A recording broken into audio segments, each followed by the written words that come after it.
ஆண்டவருடைய ஆவி என்மேல் உள்ளது, ஏனெனில் அவர் எனக்கு அருள் பொழிவு செய்துள்ளார்.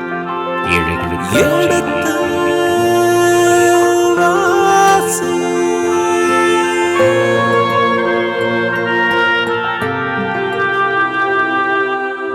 எடுத்து வாசி.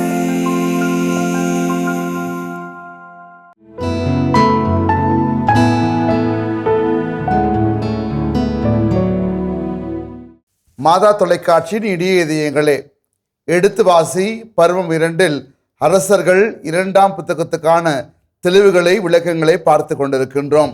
இதுவரை 22 அதிகாரங்களை நிறைவு செய்திருக்கின்றோம். 22ஆம் அதிகாரத்தில் எவ்வாறு யோசியா அரசர் ஆலயத்தை பழுதுபார்க்கின்ற பணியை துவங்குகிற வேளையில் ஆலயத்தின் கருவூலத்திலிருந்து இணைச்சட்ட நூலை கண்டெடுக்கிறார், அதை வாசிக்கின்றார், அதை தியானித்து என்ன செய்ய வேண்டும் என்று இறைவாக்கிடம் கேட்கின்றார். அதன்படி செயல்படுத்துகின்ற வேளையில் அடுத்த அதிகாரத்தில் நுழைய இருக்கின்றோம். 23ஆம் அதிகாரத்தில் இதற்கான விளக்கங்களை தெளிவுகளை நமக்கு கொடுக்க இருக்கின்றவர் அருட்பணியாளர் ரேமண்ட் ஜோசப் அடிகளார். அவர்கள் நாம் வரவேற்போம். வணக்கம் தந்தையே. வணக்கம்.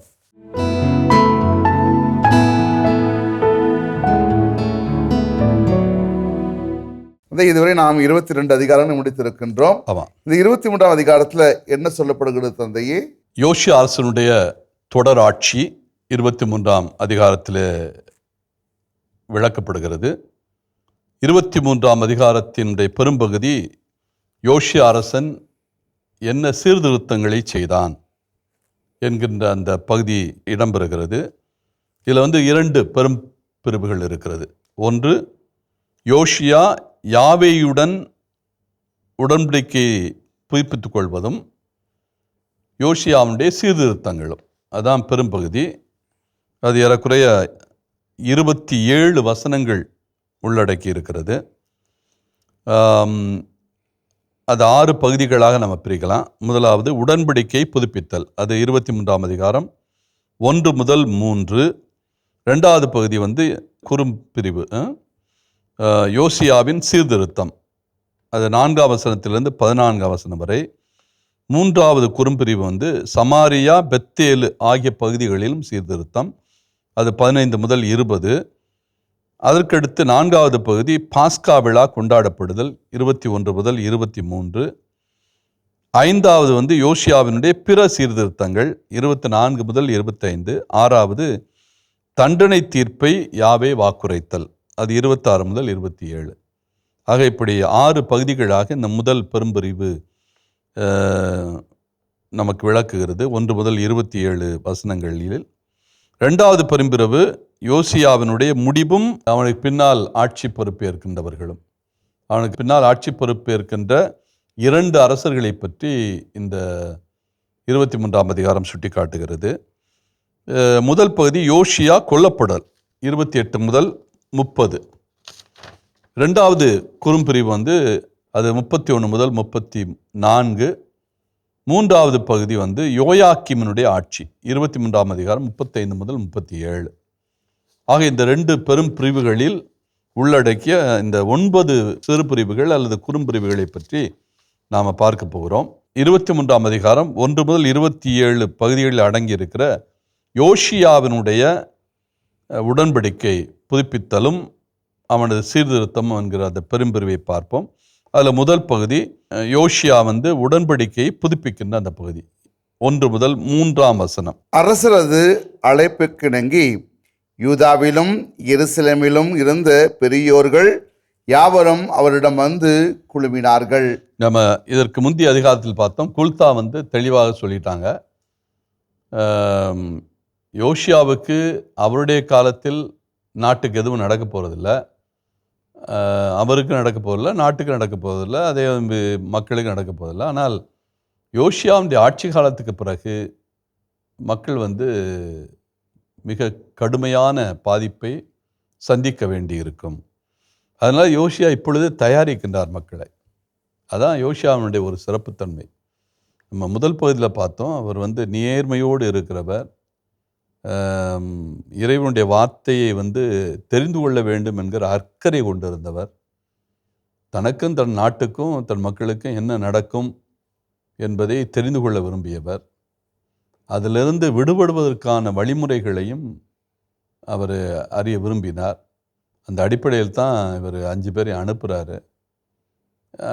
அனுப்பின பிறகு குல்தாவனுடைய செய்தி வழியாக அவருக்கு தெளிவாயிடுச்சு, தண்டனை தீர்ப்பு நிச்சயமாக வரும் அப்படின்னு. அதுக்கு தப்பித்து கொள்ள முடியாது. நிச்சயமாக தண்டனை தீர்ப்பிலிருந்து இவர்கள் யாரும் தப்பித்து கொள்ள முடியாத ஒரு சூழ்நிலை. என்றால் இஸ்ராயல் மக்களே செவி கொடுக்கவும் இல்லை, அதன்படி யாவேனுடைய சட்டப்படி வாழவும் இல்லை, கடைபிடிக்கவும் இல்லை. அந்த அடிப்படையில் தான் இப்பொழுது மக்களை தயார் செய்கின்றார்.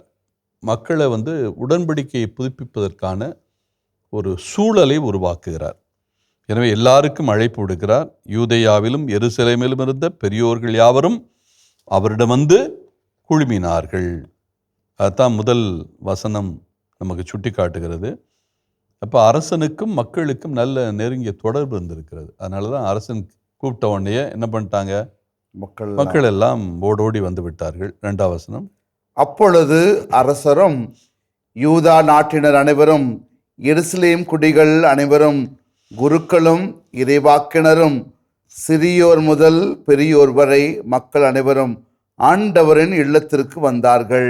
ஆண்டவருடைய இல்லத்திற்கு வந்தார்கள். எல்லா மட்டத்தில் உள்ளவர்களும், அரசர், யூத நாட்டின் அனைவரும், எருசலேம் குடிகள் அனைவரும், குருக்களும் இறைவாக்கினரும் சிறியோர் முதல் பெரியோர் வரை மக்கள் அனைவரும் ஆண்டவருடைய இல்லத்திற்கு வந்து விட்டார்கள். ஏறக்குறைய இது ஹைரார்க்கியல் மட்டத்தில் போகுது. அதாவது படிநிலை சமூக அமைப்பு பிரகாரம் எருசலேம் குடிகள் அனைத்தும், குருக்கள், இறைவாக்கினர், சிறியோர் முதல் பெரியவர் என்று போகிறது. முதல்ல சுட்டிக்காட்டப்படுவது குருக்கள், 2வது சுட்டிக்காட்டப்படுபவர் இறைவாக்கினர், அதன் பிறகு சிறியோர் முதல் பெரியோர் ஈராக அத்தனை பேரும் இங்கே ஆண்டவருடைய இல்லத்துக்கு வந்தார்கள். தொடர்ந்து, அரசரோ ஆண்டவரின் இல்லத்தில் கண்டெடுக்கப்பட்ட உடன்படிக்கை நூலில் எழுதப்பட்டிருந்த யாவற்றையும் அவர்கள் காதில் விழுமாறு வாசித்தார். அவர்கள் காதில் விழுமாறு வாசித்தார். நிச்சயமா அரசன் வாசித்திருக்க வாய்ப்பில்லை. இதை யார்தான் வாசித்திருக்க வேண்டும்? எழுத்ததான் வாசித்திருக்க வேண்டும். எனவே அதற்குரிய சாத்தியக்கூறுகள் தான் அதிகமாக இருக்கிறது. இங்கே அரசன் வாசித்தார் என்கிற செய்தி வந்தாலும் அரசனுடைய பொறுப்பில் இருக்கிற யாராவது ஒருவர் அதை வாசித்திருக்க வேண்டும். அந்த சிந்தனையில் தான் நாம் இதற்கு விளக்கம் கொடுக்க வேண்டும். அரசர் தூணருகில் நின்று கொண்டு ஆண்டவரை பின்பற்றி நடப்பதாகவும், அரசர் தூணருகில் நின்று கொண்டு அப்படின்னா உள்ள போல, அவர் உள்ள போவதற்கு அவருக்கு மனம் ஒப்பவில்லை. என்றால் தவறுகள் இழைத்து விட்டோம் என்கிற அந்த சிந்தனை இருக்கிறது. எனவே தூணருகில் நின்று கொண்டு தொடர்ந்து ஆண்டவரை பின்பற்றி நடப்பதாகவும், ஆண்டவரை பின்பற்றி நடப்பதாக வாக்குறுதி கொடுக்கிறார். அவருடைய விதிமுறைகளையும் ஒழுங்குமுறைகளையும் நியமங்களையும் ஒழுங்குமுறைகளையும் விதிமுறைகளையும், அதாவது இதெல்லாமே ஏறக்குறைய பல்வேறு நிலைகளில் இந்த சட்டங்கள் விளக்கப்படுகிறது. விதிமுறைகள் இருக்கிறது, ஒழுங்குமுறைகள் இருக்கிறது, நியமங்கள் இருக்கிறது. இதெல்லாமே ஒன்று கிடையாது. இந்த சட்டத்தை இவர்கள் விளக்கிய முறைகள் தான் இவையெல்லாம். சட்டம் என்பது 10 கட்டளை தான். இந்த 10 கட்டளையே இவர்கள் பல்வேறு நியமங்களாக மாற்றினார்கள், ஒழுங்குமுறைகளாக மாற்றினார்கள், விதிமுறைகளாக மாற்றினார்கள். விதிமுறைகள் என்பது அந்த சட்டத்தினுடைய அடிப்படையான விதிகள், சட்ட விதிகள். அந்த சட்ட விதிகளை தாண்டி அதற்கடுத்து வருவது ஒழுங்குமுறைகள். ஒழுங்குமுறை என்பது ஏறக்குறைய நம்முடைய எத்திக்கல் லா அப்படிங்கிற அந்த நிலைப்பாட்டில் போகும். விதிமுறைகள் என்பது வழக்கமாக சமூக ரீதியான சட்டங்களை சுட்டிக்காட்டும். இது தனிமனித ஒழுக்க நெறிகளை இந்த ஒழுங்கு முறைகள் சுட்டிக்காட்டலாம். நியமங்கள் என்பது சமூகத்திற்காகவோ அல்லது வழிபாட்டிற்காகவோ சிலவற்றை பயன்படுத்துகின்ற போது நம்முடைய பாரம்பரியமாக நாம் வைக்கின்ற ஒரு சில ஒழுங்குகள், அதுதான் நம்ம நியமங்கள் என்று சொல்லுகிறோம். நியமங்கள் என்பது மனிதனை உருவாக்கியது. இதை மோசேயினுடைய சட்டத்தின் அடிப்படையில் சில நெறிமுறைகளை அவர்கள் உருவாக்கி கொள்கிறார்கள். ஆக எல்லாமே ஒவ்வொரு கோணத்தில் பார்க்க வேண்டிய ஒன்று, எல்லாமே ஒன்று கிடையாது. விதிமுறைகளாக இருக்கலாம், ஒழுங்குமுறைகளாக இருக்கலாம், நியமங்களாக இருக்கலாம், எல்லாமே ஒன்று கிடையாது. மோசே சட்டத்தை விளக்குகின்ற போது பல்வேறு மட்டங்களில் அவர்கள் பிரித்து பார்க்கிறார்கள். எது முக்கியமான சட்டம், அதற்கு அடுத்த நிலை என்ன, எதை நாம் வாழ்க்கை முறையில் சில கட்டுப்பாடோடு அல்லது ஒழுங்குகளோடு நாம் கடைபிடிக்கணும் என்கின்ற அந்த சூழல்கள், இதைத்தான் நம்ம இந்த 3 சிந்தனைகளில் பார்க்கிறோம். அதற்கடுத்து முழு இதயத்தோடும் முழு உள்ளத்தோடும் கடைபிடிப்பதாகவும், முழு உள்ளத்தோடும் முழு இதயத்தோடும், இதை நாம் இணைச்சட்டம் 6ஆம் அதிகாரம் 5ஆம் வசனத்தோடு ஒப்பிட்டு பார்க்கலாம். எர்வோ இஸ்ரேல், இஸ்ராயேலே கேள். ஆண்டவர் முழு இதயத்தோடும் முழு உள்ளத்தோடும் அன்பு செய்ய வேண்டும். அவர் எந்த விதத்தில் வேற்று தெய்வங்களை வழிபடக்கூடாது. யாவே ஒருத்தர் தான் உண்மையான கடவுள். அப்போ அதை முழு உள்ளத்தோடும் முழு ஆற்றலோடும் முழு வலிமையோடும் முழு மனதோடும் இந்த சட்டத்தையும் கடைபிடிக்க வேண்டும், இந்த ஒழுங்குமுறைகளையும் கடைபிடிக்க வேண்டும். தொடர்ந்து அந்நூலில் எழுதப்பட்டிருந்த உடன்படிக்கையின் சொற்களை நிறைவேற்றுவதாகவும் ஆண்டவர் திருமுன் உடன்படிக்கை செய்து கொண்டார். இப்போ இந்த சட்ட நூலை முன்வைத்து, இனிமேல் இதுதான் என்னுடைய நாட்டினுடைய சட்டம், இதன்படி நான் வாழ்கிறேன், இதற்காக உம்மோடு நான் உடன்படிக்கை செய்தேன். ஏற்கனவே சீனாய் மலை உடன்படிக்கை இருக்கிறது. இப்போ நான் அந்த சீனாய் மலை உடன்படிக்கை அடிப்படையில் இந்த உடன்படிக்கையை புதுப்பித்துக் கொள்கிறேன். அதாவது இவர் புதிதாக ஒரு உடன்படிக்கை செய்து கொள்ளவில்லை, ஏற்கனவே இருந்த உடன்படிக்கையை புதுப்பித்துக் கொள்கிறார். அதுதான் அடிப்படை. அந்த உடன்படிக்கையினுடைய சாராம்சம் தான் இதில் உள்ள இணைச்சட்டம். இணைச்சட்ட மரபு என்பது தனித்துவமான ஒன்றல்ல, முதல் உடன்படிக்கையினுடைய ஒரு தொடர்கதை தான், தொடர்ச்சி தான் இந்த 2வது சட்ட நூல். எனவே அந்த முதல் உடன்படிக்கையை நான் மீண்டும் புதுப்பித்துக் கொள்கிறேன் என்று சொல்கிறார். தொடர்ந்து மக்களும் அவ்வுடன்படிக்கைக்கு உடன்பட்டார்கள். மக்களும் அந்த உடன்படிக்கைக்கு உட்பட்டார்கள். மன்னன் மட்டுமல்ல, மக்களும் இணைந்து தங்களுடைய தவறுகளை உணர்கிறார்கள். யாவேக்கு எதிராக அவர்கள் செய்த செயல்களை எல்லாம் அவர்கள் எண்ணி பார்க்கிறார்கள், மனம் வருந்துகிறார்கள், அவரோடு மீண்டும் உடன்படிக்கை செய்துள்ள தயாராக இருக்கிறார்கள். அதுக்கு அடுத்த பகுதி ஒரு நீண்ட பகுதி, யோசியாவின் சீர்திருத்தம் 4 முதல் 14. இப்போ முதல் பகுதி உடன்படிக்கை புதுப்பிக்கின்ற பகுதி. இது மனிதர்கள் செய்த தவறுகளை சரி செய்கின்ற பகுதி. அது அரசனாக இருக்கலாம், மக்களாக இருக்கலாம், அல்லது மூதாதைகள் செய்த பாவத்திற்கு இவர்களே மன்னிப்பு கோருவது, அதன் வழியாக இறைவனோடு நட்புறவு கொள்வது, இறைவனுக்கும் மக்களுக்கும் உள்ள அந்த உறவு சிக்கல்களை சரி செய்து கொள்வது. அதான் முதல் பகுதி. உடன்படிக்கை புதுப்பித்தல் என்றால் ஏற்கனவே உடன்படிக்கை மீறப்பட்டு இருக்கிறது. அந்த உடன்படிக்கை மீறப்பட்ட நிலையிலிருந்து மீண்டும் அதை சரி செய்து கொண்டு புதிய நிலைக்கு அந்த உடன்படிக்கையை கொண்டு வருவது. அதை மீண்டும் அந்த உடன்படிக்கை தவறான வழிக்கு போவதை அல்லது கீழே விழுந்து கிடப்பதை மீண்டும் ஒழுங்குபடுத்தி நேர்கோட்டுக்கு கொண்டு வருவது. தண்டவாளத்தில் மீண்டும் இந்த உடன்படிக்கை தொடர் வண்டியை மீண்டும் நகரச் செய்வது. அதான் இங்கே நடக்கிறது. இது மனித சமூகங்களில் ஏற்பட்ட உறவு சிக்கல்களை சரி செய்கின்ற ஒரு நிகழ்வு. மனிதனுக்கும் இறைவனுக்கு உள்ள அந்த உறவு சிக்கலை சமன் செய்கின்ற ஒரு நிகழ்வு இது. 2வது பகுதி அப்படி அல்ல. 2வது பகுதி முழுமையாக சீர்திருத்தம். எதெல்லாம் தவறுகள் இருக்கிறதோ எல்லாத்தையும் உடைச்சு போடுவது. எது வெளியிலிருந்து மனிதனை தவறு செய்வதற்கு தூண்டுகிறதோ அதைக்கெல்லாம் சமாதி கட்டுவது. அதுதான் 2வது பகுதி, 4 முதல் 14 வசனங்கள். இது உள்ளத்தில் செய்கின்ற தயாரிப்பு, உள்ளளவில் செய்கின்ற தயாரிப்பு. இது வெளிப்புறத்திலே செய்கின்ற தயாரிப்பு. உள்பகுதியில் 1 முதல் 3 வசனங்களில் மனிதனுடைய ஆன்மீகத்தை, ஆன்மாவை புனிதப்படுத்துகின்ற நிகழ்வு. 2வது பகுதி வெளிப்புறத்தில் புதுப்பிக்கின்ற நிகழ்வு. அதுதான் நம்ம 4ஆம் வசனத்திலிருந்து 14 வசனம் வரை பார்க்கிறோம். 4ஆம் வசனம் பாருங்கள். அப்பொழுது பாகாலுக்காகவும் அசேரேக்காகவும் வானத்தின் படைத்திரள் அனைத்துக்காகவும் செய்யப்பட்ட எல்லா களங்களையும் தூயகத்தினின்று வெளியே கொண்டு வரும்படி தலைமை குரு இலிக்கியாவுக்கும் துணை குருக்களுக்கும் வாயிற்காப்போருக்கும் அரசர் கட்டளையிட்டார்.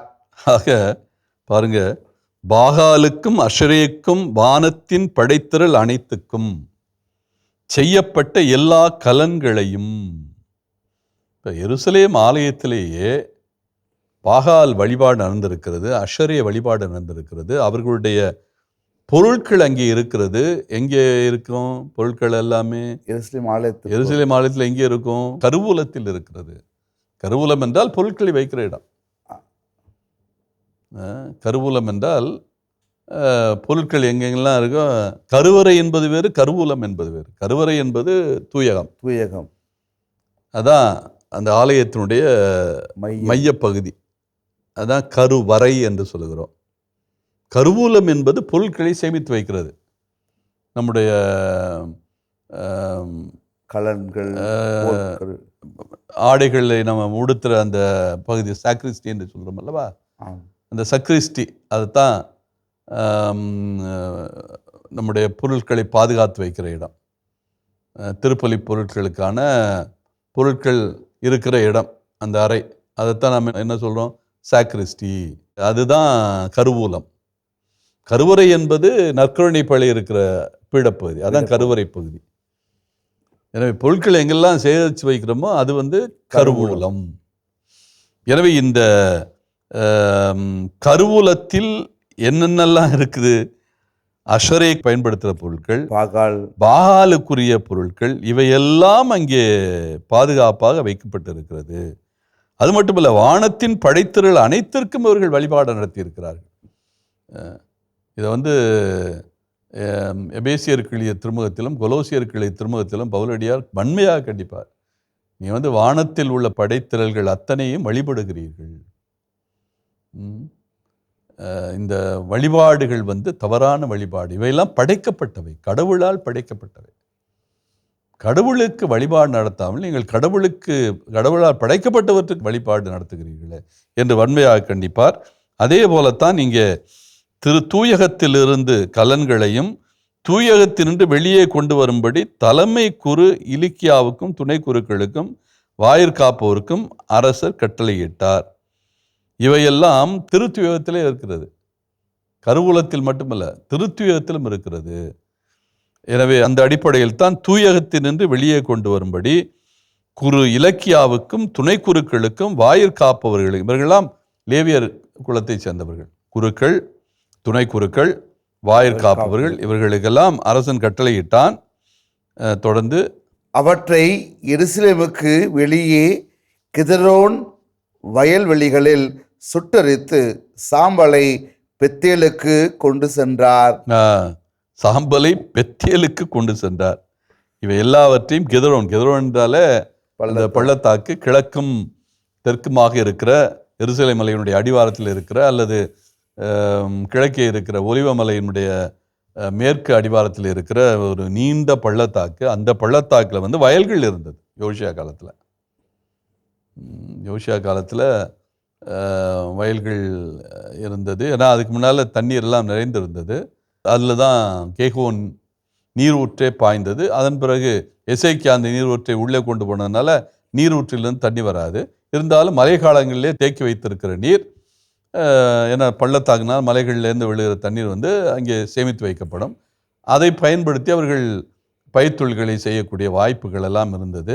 அந்த அடிப்படையில் தான் இந்த பகுதியில் இருக்கிற வயல்வெளிகளில் எல்லாவற்றையும் கொண்டு போய் எதை பாகாலுக்காகவும் அசேரக்காகவும் அதே மாதிரி வானத்தின் படைத்த அனைத்துக்காகவும் செய்யப்பட்ட எல்லா கலன்களையும் இவங்கெல்லாம் தூக்கிட்டு போகணும். நம்ம சப்பரம் செஞ்சு சிறுவங்களை வைத்து தூக்கி போவது போல இந்த கலன்கள், இந்த தெய்வங்களை தூக்கி போவதற்காக பயன்படுத்தப்பட்ட கலன்கள், இவையெல்லாம் தூயகத்திலும் இருக்கிறது, கருவூலத்திலும் இருக்கிறது. எல்லாவற்றையும் எங்கே கொண்டு எரிக்கிறார்கள்? கிதரோன் பள்ளத்தாக்கில் கொண்டு எரித்து சாம்பலை பெத்தேலுக்கு. பெத்தேல் என்பது வடக்கே இருக்கிறது, வடக்கே வடநாட்டில் இருக்கிறது. ஆனால் இங்கே செயல்கள் நடப்பதெல்லாம் தென்னாட்டில். இப்போ தென்னாடு தான் இருக்கு, வடநாடு இல்லை. இல்லாத வடநாட்டுக்கு இவர்கள் பெத்தேலுக்கு கொண்டு போகிறார்கள். அரசர்கள் புத்தகத்தினுடைய 2ஆம் பகுதி, அதுவும் குறிப்பாக யூத நாட்டை பற்றி சொல்லுகின்ற போது அது எப்போதுமே இந்த வடநாட்டு தன்னோடு இருப்பதாகவே நினைத்து கொண்டு பேசும். அந்த அடிப்படையில் தான் வடநாடு அசிரியருடைய ஆக்கிரமிப்புக்கு உட்படுத்தப்பட்டாலும் இன்னும் வடநாட்டினுடைய பெரும்பகுதிகள் தன்னுடைய பார்வையில் இருப்பது போல தென்னாடு உணர்ந்து பேசும். அந்த அடிப்படையில் தான் பெத்தேலுக்கு அதை கொண்டு சென்றார்கள் சாம்பலை என்கிற கருத்து இருக்கிறது. 5வது வசனம், அத்தோடு யூதாவின் நகர்களிலும் எருசலேமை சுற்றியுள்ள பகுதிகளிலும் எழுப்பப்பட்டிருந்த தொழுகை மேடுகளில் தூபம் காட்டுமாறு யூதா அரசர்களால் நியமிக்கப்பட்டிருந்த அர்ச்சகர்களை நீக்கினார். ஆக யூதாவின் நகரங்களிலும் எருசலேமை சுற்றியிருந்த பகுதிகளிலும் எழுப்பப்பட்டிருந்த தொழுகை மேடுகள், தென்னாட்டு அரசர்கள் வடநாட்டு அரசர்களைப் போல நிறைய தொழுகை மேடுகளை உருவாக்கி வைத்திருந்தார்கள். அடிப்படையில் வழிபாடு எங்குதான் நடக்க வேண்டும்? தென்னாட்டை பொறுத்த மட்டில் எருசலேம் ஆலயம் ஒன்றுதான், வேறு எங்கும் வழிபாடு. இந்த இணைச்சட்ட மரபு நமக்கு மீண்டும் வலியுறுத்தி சொல்வது, எருசலேம் தவிர்த்து நீங்கள் எங்கும் வழிபாடு நடத்தக்கூடாது. இதுதான் இணைச்சட்ட மரபு. இணைச்சட்டம் அழுத்தம் திருத்தமாக சொன்னது, எருசலேம் தவிர்த்து உங்களை வழிபாடு எங்கே இருக்கக்கூடாது. ஆனால் இந்த வழிபாடு எங்கெல்லாம் நடந்தது என்பதற்கு இந்த பகுதி ஆதாரம். யூதாவில் இருந்த எல்லா நகரங்களிலும், வடநாடை நம்ம ஏற்றுக்கலாம், வடநாட்டில் கோவில் கிடையாது, அவங்களுக்கு தொழுகை மேடுகள் தான், அவங்க யாவையை கூட வழிபட்டார்கள். ஆனால் கோவில் என்று ஒன்று தென்னாட்டில் இருந்த பிறகும் அவர்கள் இத்தகைய தொழுகை மேடுகளை உருவாக்கி பிற தெய்வங்களை வழிபட்டார்கள். யாவையை வழிபட்டாலும் பரவாயில்ல, பிற தெய்வங்களை வழிபட்டார்கள். எனவே அங்கே அர்ச்சகர்களை நியமித்தார்கள். இப்போ அந்த அர்ச்சகர்களை எல்லாம் யார் நீக்கிறது? யோசியா நீக்குகிறான்.